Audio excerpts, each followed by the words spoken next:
Coming up tonight on News Watch, a local city aims to make finding a home a bit easier. We'll have the details.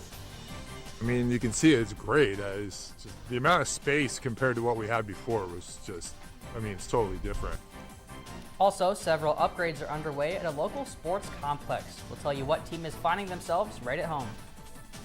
This morning began with snow flurries here in Charleston, but high temperatures have reached the 30s, and that warm-up will continue into tomorrow. I'll have the details on how warm coming up. This is News Watch, and your Monday evening's edition starts now.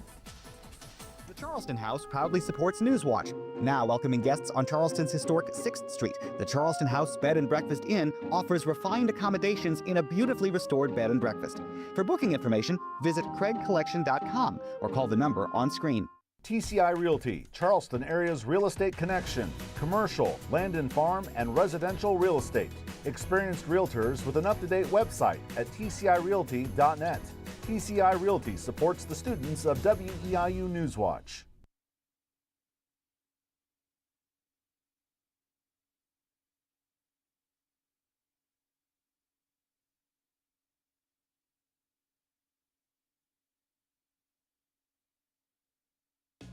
Alamo Steakhouse and Saloon. Whatever the occasion, it's an environment for an evening of dining, conversation, and cocktails. Whatever your needs, our staff is ready. Alamo Steakhouse and Saloon, located at the Cross County Mall, Mattoon.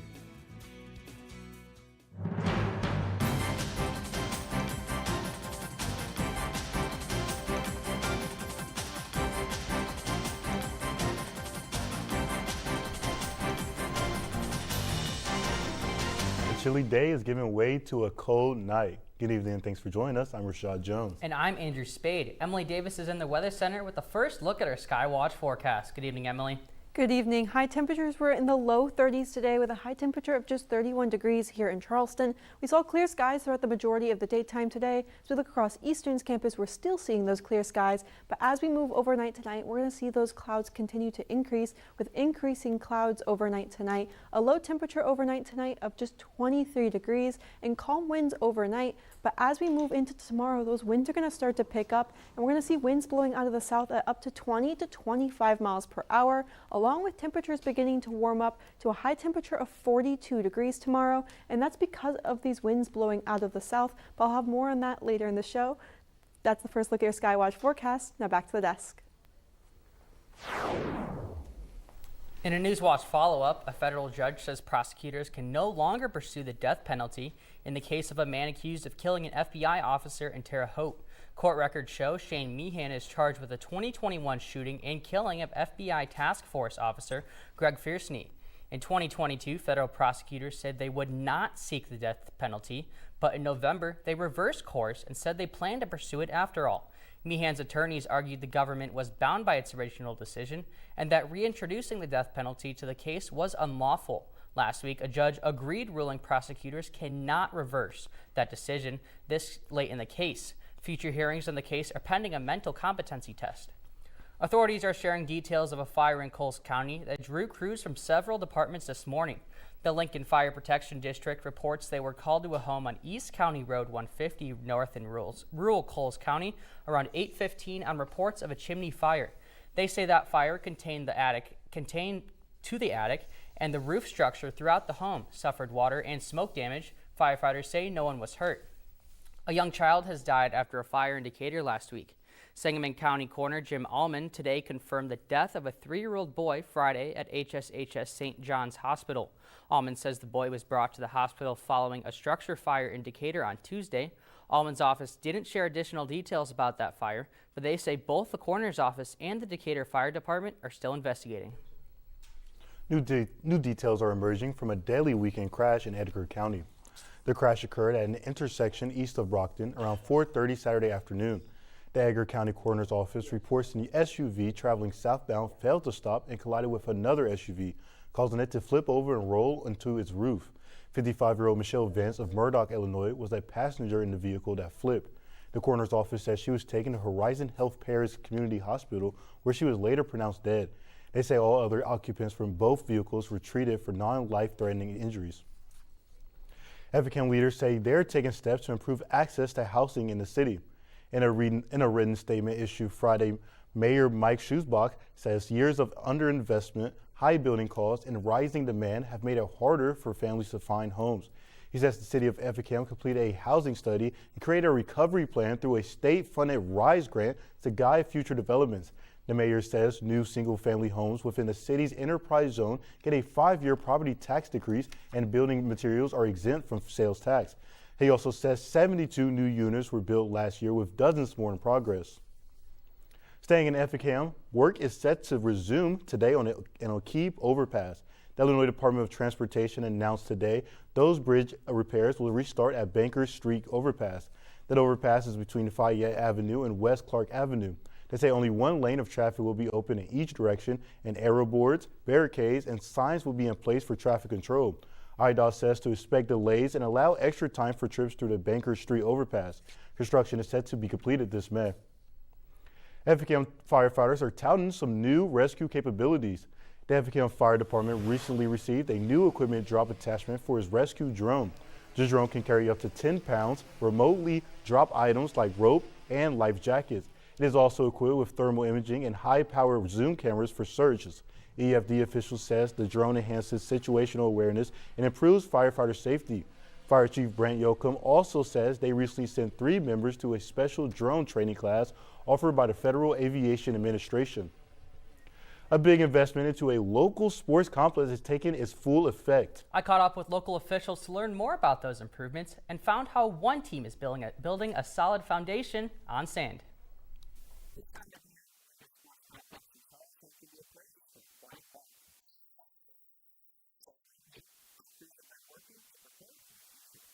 So Linder Sports Complex opened out here in the fall of 23. So since then we've hosted multiple tournaments for the Charleston High School as well as different activities for the rec department.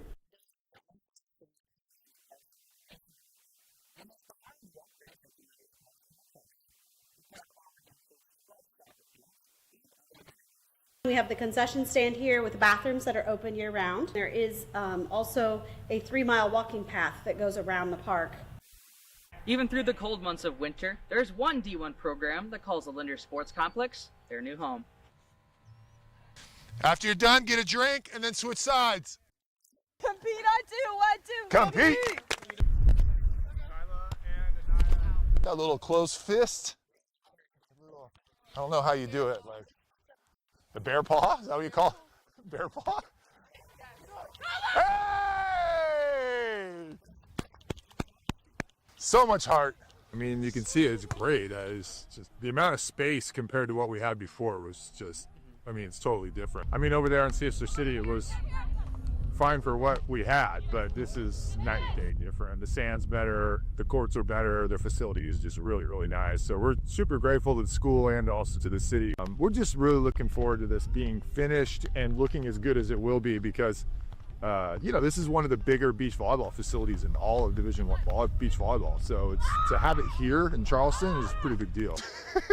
Goat status. Hey.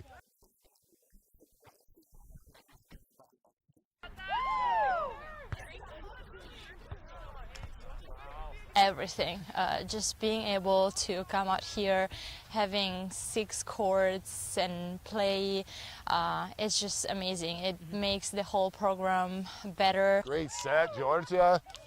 Yeah, I just think it's a really cool kind of thing for us, for the community, because, you know, when we're done with the season, we're going to be looking at potentially doing some other tournaments here and getting some people more excited about the sport of beach volleyball. Yeah, Jazz!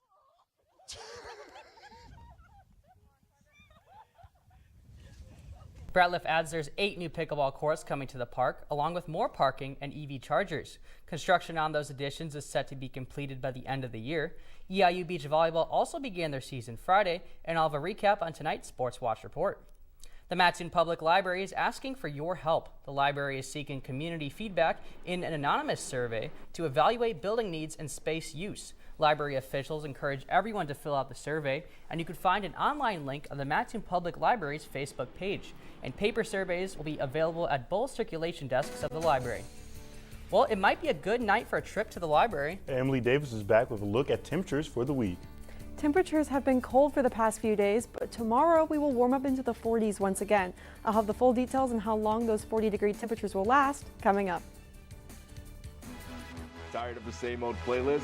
Let Hitmix 88.9 WEIU be your source for your favorite throwbacks and today's biggest hits. No skips needed. From deep dives on local topics, our lively morning show, and EIU Panther sports, we've got your back 24/7. And we're not just hitting play, we're building futures. Because behind every mic is a student making moves. It's your music, your station, Hitmix 88.9 WEIU.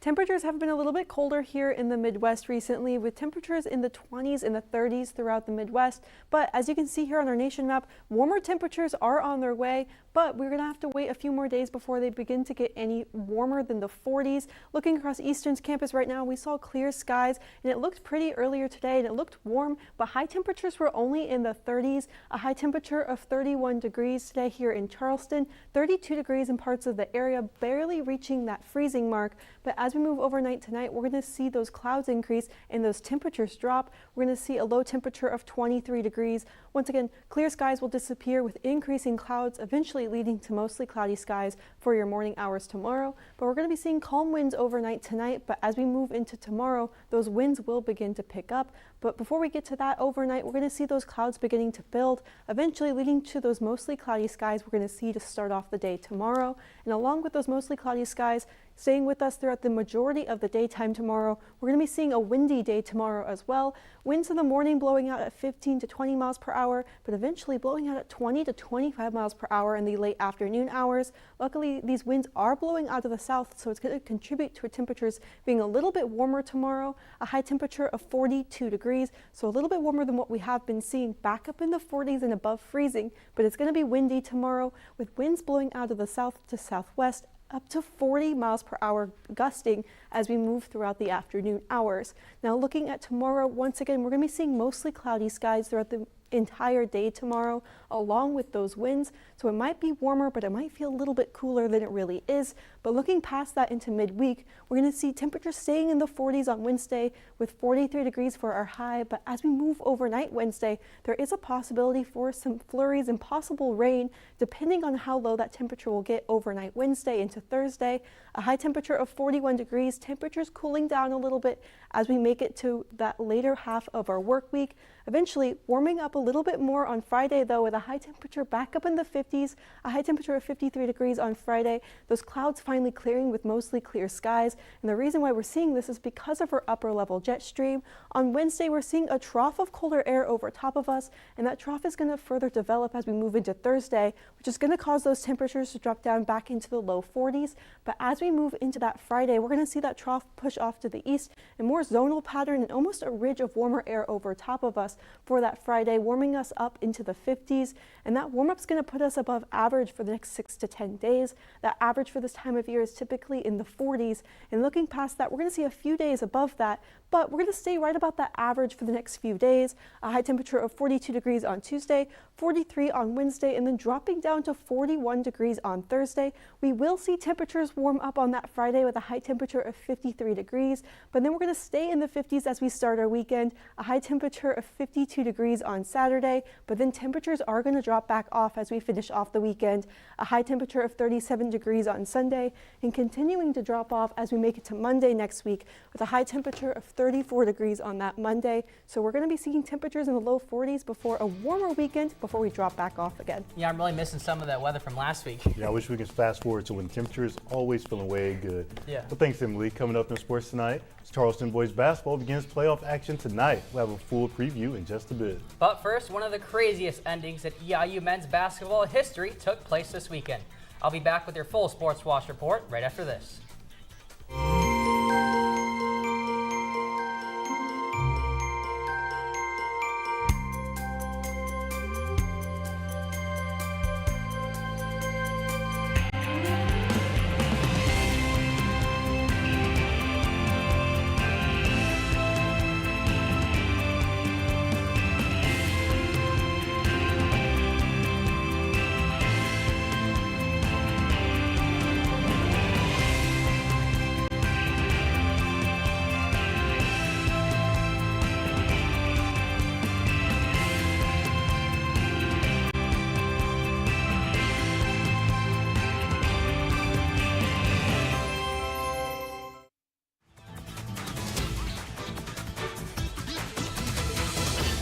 We begin the night down the road at Groninger Arena for one final time this season as EIU takes on Southern Indiana for senior night. This one is just getting started, and EIU is on a fast break. You've heard of Air Jordan, but what about Air Frooster as Zion Frooster lays down a thunderous one-hand jam? It's Frooster yet again swerving through the defense and setting in a nice reverse layup, but USI is still on top by 3.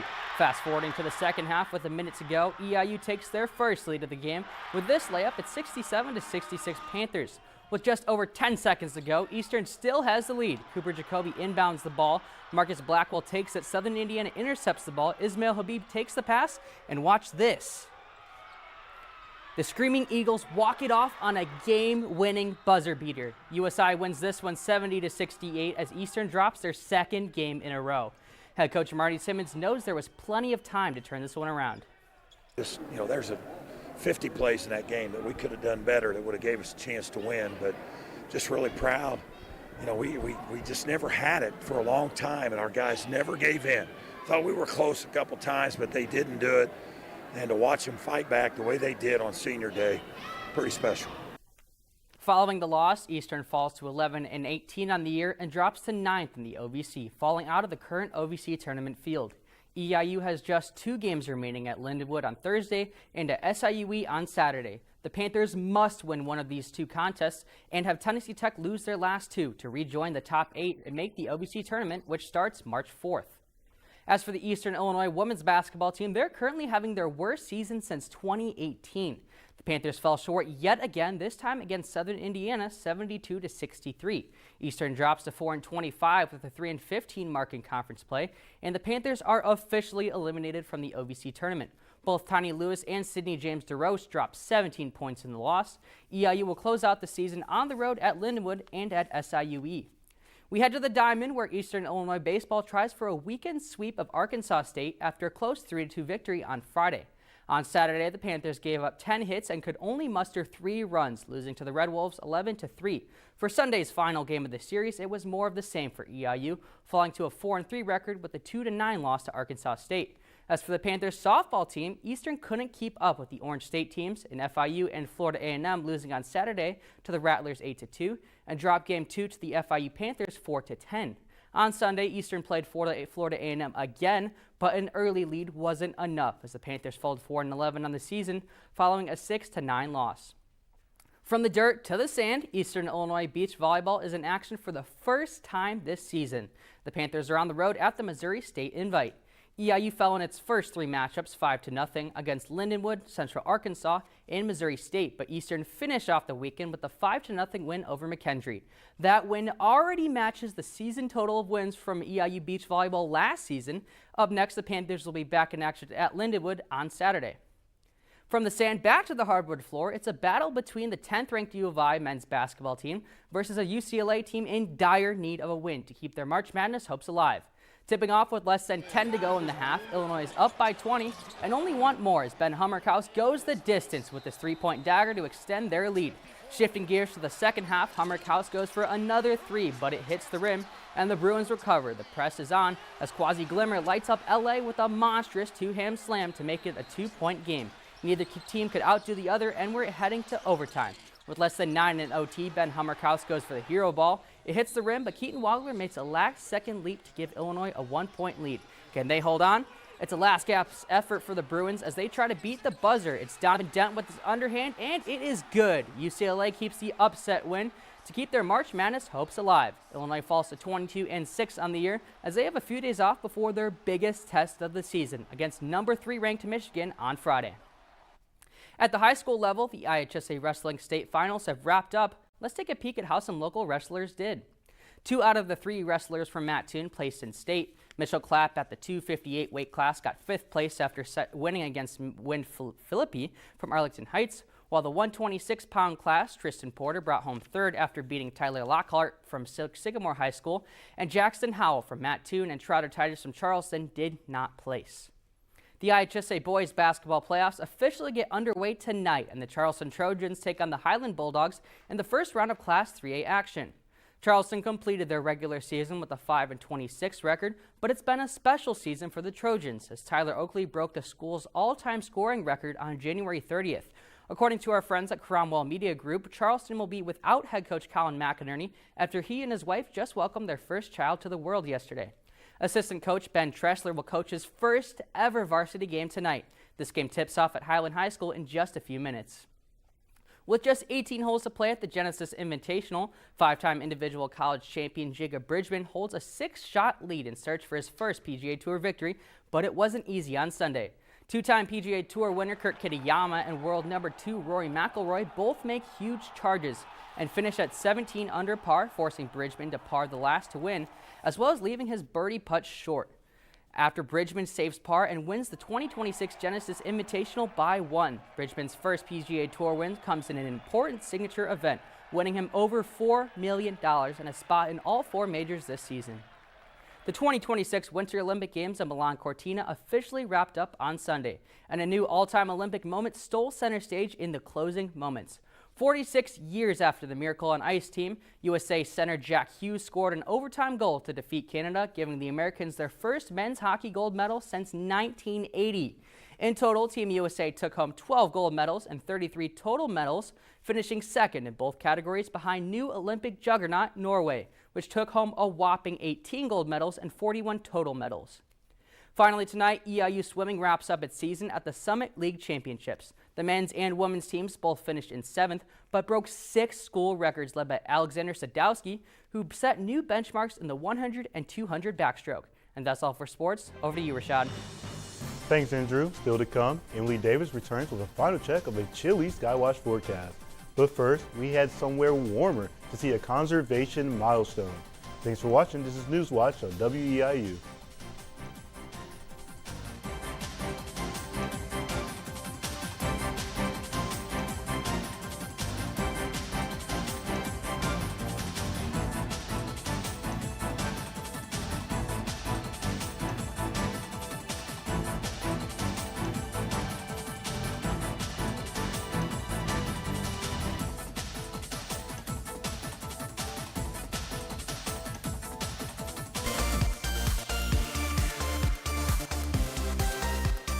Steve Lockjaw just attacked my home, and I cannot remember for the life of my only child the answer to your question.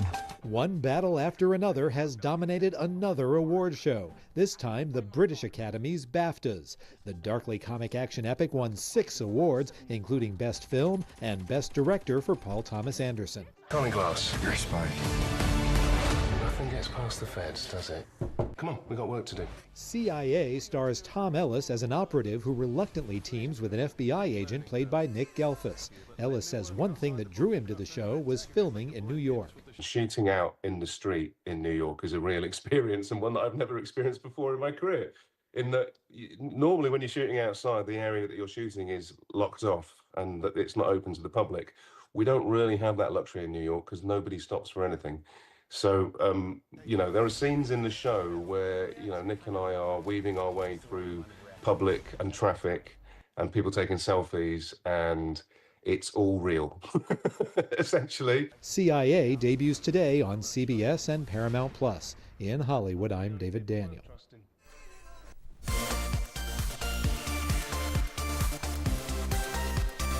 Finally tonight, we leave you with an environmental milestone on Ecuador's Floriana Island. On Friday, workers released 158 giant tortoises. The species have been locally extinct since the 1800s. Scientists associated with the Galapagos National Park and other groups worked for more than a decade to bring them back. Giant tortoises play an important role in nature, helping disperse seeds, maintain vegetation, and regenerate the surrounding habitat.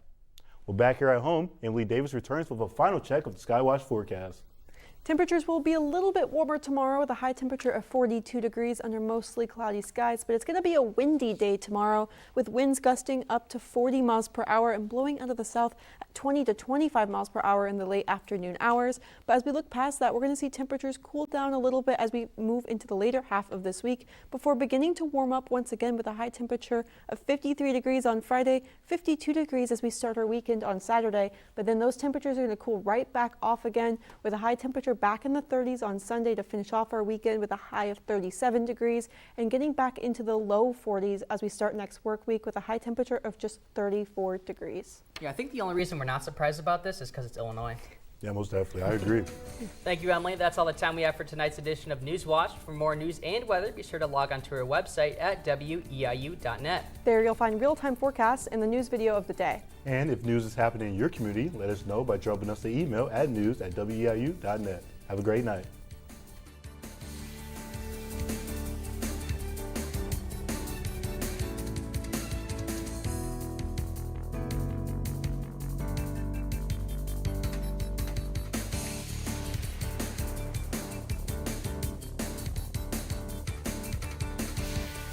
The Charleston House proudly supports Newswatch. Now welcoming guests on Charleston's historic 6th Street, the Charleston House Bed and Breakfast Inn offers refined accommodations in a beautifully restored bed and breakfast.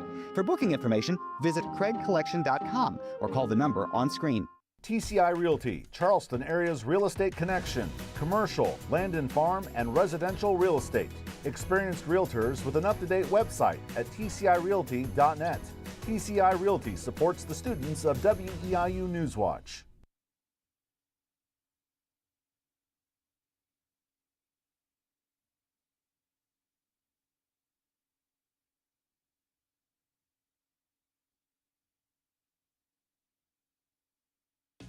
Alamo Steakhouse and Saloon. Whatever the occasion, it's an environment for an evening of dining, conversation, and cocktails. Whatever your needs, our staff is ready. Alamo Steakhouse and Saloon, located at the Cross County Mall, Mattoon.